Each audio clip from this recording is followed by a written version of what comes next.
About 80% of people say that they have worked for a micromanager before, and 1/3 of them have said that they've changed jobs because of the micromanager that they worked for.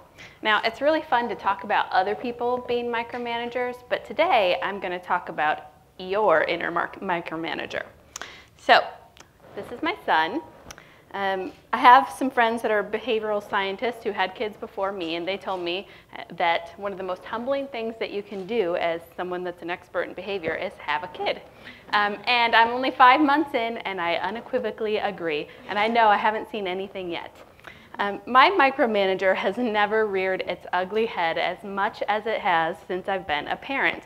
Now, obviously, my son is too young for my bullying, but I want to micromanage everyone who comes into contact with him, including my husband. Now, of course, this is because it's something that's very important to me, or at least that's what I tell myself, and that's probably what most micromanagers tell themselves when they're micromanaging. So what is micromanagement? It's really providing more management than what is necessary. Micromanagement is really different from person to person. It's hard to pinpoint it. What feels like micromanagement to one person probably doesn't feel like that to another. So if you're managing all of your people in the same way, probably chances are good that some of them are feeling micromanaged. So I'm just going to give you a couple of examples of micromanagement, and the first one is a personal one. When I first moved in with my husband, I would go and get the groceries, and I'd come home and I'd put the groceries away, and then he would re-put the groceries away. He's very particular about which way the label should face and which cans should be next to each other, and after a while of trying to learn his system of putting groceries away, I finally got to a point where I just put the groceries on the counter and said, "Honey, the groceries are here," and then walked away. I reached out to some colleagues for some other examples of micromanagement, and one colleague gave me an example of a call center that she worked in college. And so in this call center, when you would arrive at in the start of the day, you would punch in a number to kind of punch in, and at the end of the day, you'd punch in a number. But you also had to punch in a number each time you went for a bathroom break and when you returned from the bathroom break. And they would publicly post how many bathroom breaks you took per day and how long they were.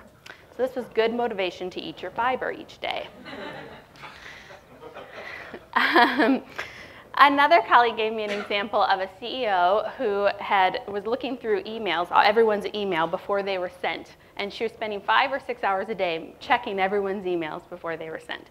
So you can imagine how little work got done because of this behavior. So she's probably checking these emails thinking she wants to make sure things are going well, but actually she's making things worse in her organization by doing this. She really created a bottleneck through this. So as much as we'd like to deny it, we're all micromanagers sometimes. When we micromanage, it communicates that we don't trust people, that we think that the task isn't getting done well, but more importantly, it communicates that we care more about those details or the task than we do about the relationship. So why do we micromanage? We might micromanage if we haven't figured out how to know what's going on without directly observing. We might also micromanage if we are also being micromanaged. So we're just passing down the abuse, as Howard would say. We might also micromanage if we haven't created the conditions for our employees to tell us when things are going wrong. So we need to go and find out all the details so we can tell personally when things are going wrong. And we might also micromanage if we've been promoted to a more strategic position and the previous position of being more task-oriented was more reinforcing. And lastly, if we're too busy, then we're probably not spending time being strategic, and instead we're getting ourselves into the weeds. So micromanaging can also be really reinforcing. There's immediate reinforcement in micromanagement because as soon as we tell someone to do something, they probably do it and it gets done, right? So we're getting this immediate reinforcement similar to something like smoking or drinking too much or eating unhealthy food, but it creates this long-term damage for us. On the other hand, thoughtful, strategic leadership probably isn't very reinforcing on the short term. you have to start to learn to derive reinforcement from seeing other people be successful. And that can be really difficult to do if you work in an environment that's mostly run on negative reinforcement and punishment. So you kind of have to put that umbrella up and block all that other stuff that's coming down and focus on the long term and put some little reinforcers in the way for you along the way. So how do you know if you're micromanaging? If you feel like you're doing more work than anybody else around you, you're probably micromanaging. If you feel annoyed if people don't run decisions by you all the time, you're probably micromanaging. If you are spending a lot of time looking at other people's tasks and you know all the details of your people's tasks, then you're probably micromanaging. And there's a really great quote from this guy who's a managing director at Volvo, Martin Merrick, who was at the BMT Conference this past May, and he was on the panel, and he said, if you are getting hundreds of emails every single day, you're probably micromanaging. So what's the result? When we micromanage, it's more difficult to learn, it's more likely that people will be unengaged, and they might even think that you're a jerk. It's very rare that you hear people say, I work for a micromanaging lunatic and I love him, right? You're probably not going to say that. So, you know, there's a lot of bad downstream impact from this kind of micromanaging behavior. But you have choices. So a friend of mine shared a story about micromanaging his son when he was teaching him to ride a bike. So he felt like he was really overcoaching his son, kind of running behind him, holding the bike. He didn't want to take off the training wheels, was trying to wait as long as possible to take off the training wheels. And of course, any parent wouldn't want their kid to fall and scrape their knee when they're teaching them to ride a bike, right? But this kind of stuff creates more stress, both for the parent and probably even more so for the child, right? And at the end of the day, your kid is probably riding a bike, but it's really up to the choices that you make, whether or not it was a fun experience for them or whether or not it was a stressful experience for them and they never want to learn something from you again. And so when you have, there really are a lot of choices that we have instead of micromanaging. So our choices are to let the person experience those natural consequences, to wait, and maybe we can micromanage again later. If it's something that comes up a lot, there'll be another opportunity down the road.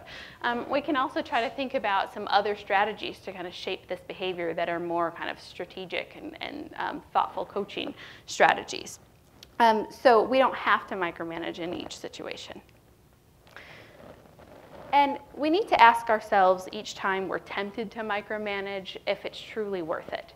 If fixing this one small detail now is worth that long-term damage later. So how do we lead without micromanaging? One of the things we need to do is start figuring out, okay, so can we delegate some of the tasks that we have more? Maybe we need to start asking for more feedback as well. Although I would suggest that people who micromanage a lot probably don't ask for very much feedback, right? If you were getting a lot of feedback from your people, you probably aren't micromanaging. So I guess, you know, that's a place to start if you're afraid that you are micromanaging. Another thing that would be a great idea if you're a micromanager is to list all the things that you've been doing that are micromanaging. Send it out to your people and say, I will no longer be doing these things. And if I do, I want you to tell me and stop me. Because this gives your people permission to say, stop micromanaging, right? And if you can open up that dialogue, it's going to be able to shift your behavior. So if you are the one being micromanaged, how can you avoid this? There's a really great example of a woman who was recently promoted, and her boss was her new boss was a notorious micromanager. And she knew him pretty well, so right in the first week she said, I want you to tell me all the information that you need me to share with you. And so he gave her a list of information, and then after that point, every time he asked her for additional information, she would say, that's not on the list of things that we agreed to that I should share with you. And if anything comes up that's concerning, I'll let you know. So she kind of managed his behavior along the way. Now that you have to be pretty brave to do something like that, I think. Another person that I coached that was being micromanaged, after some attempts to talk to his boss and it wasn't working, he decided he would try another strategy, which was to flood his boss with information. So give him way more information than he was even asking for. And so then at that point, the boss said, whoa, whoa, whoa, that was too much information. Let's talk about how much you should be sharing. And then they had a good discussion about it. If you feel like you couldn't do either of those two strategies, then something that's pretty simple that you could probably do is start labeling how the micromanaging is making you feel. So you could say something like, every time you ask me for these details, it makes me wonder if you think that I'm not performing as well as I should be. So a statement like that could then start to communicate to your boss that you feel like they're asking for a little too much information. I just had to put that picture in there. It doesn't really relate to what I'm going to talk about here. But so how do you create the conditions for success? In order to be a great leader or a great parent or a great spouse, we have to get rid of some of our bad behaviors. And in order to do that, we need to start thinking about what's that long-term thing that we want to happen and get our behavior to move in that direction, which can be pretty difficult. But really, you personally gain a massive amount of benefit by not micromanaging other people, because long-term you've helped them learn, you've helped them grow, you've given them an opportunity to be creative, and you've built a strong relationship with those people. So it benefits not only you, but it benefits the people that you're working with.